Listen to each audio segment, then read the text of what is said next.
Mabasa sa San Mateo 16:18 nga nagaingon, ug ako nagaingon kanimo nga ikaw mao si Pedro, ug sa ibabaw ning batuha tukuron ko ang akong simbahan.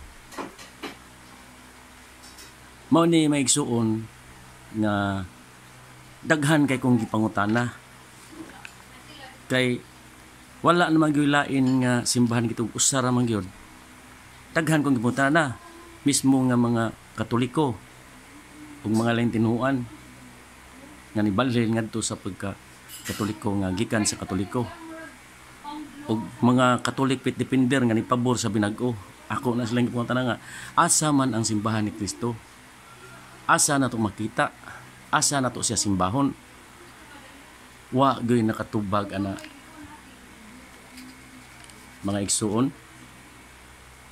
Tapos ang mga Katoliko nga nibalhin konstante nagsigi pa sila singgit nga kung kanang simbahan Katoliko tinukod man kaha na ni Kristo nganong nabungkag man luoy kay ning mga tuhana, kay wala kay baw asa ang simbahan ni Kristo, namiya na lang sa simbahan Katoliko, pero wala kay baw asa ang simbahan ni Kristo, asa sa simbahon.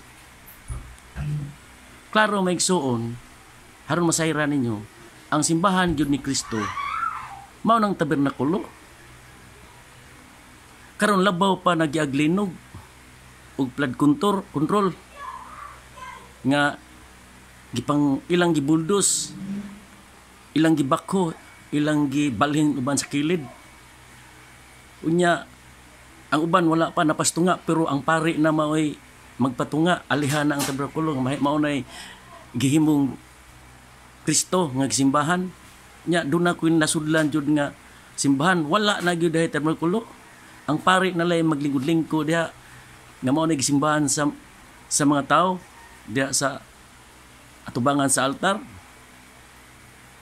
Unya nakita na ko pagpanggawas diha sa kilid buhat talaga kwarto, ambot naa pa ba kay tabernakulo dito nang gawas ang kanang Eucharistia nga may gipakalawat nila ngadto sa mga tao kanang pan.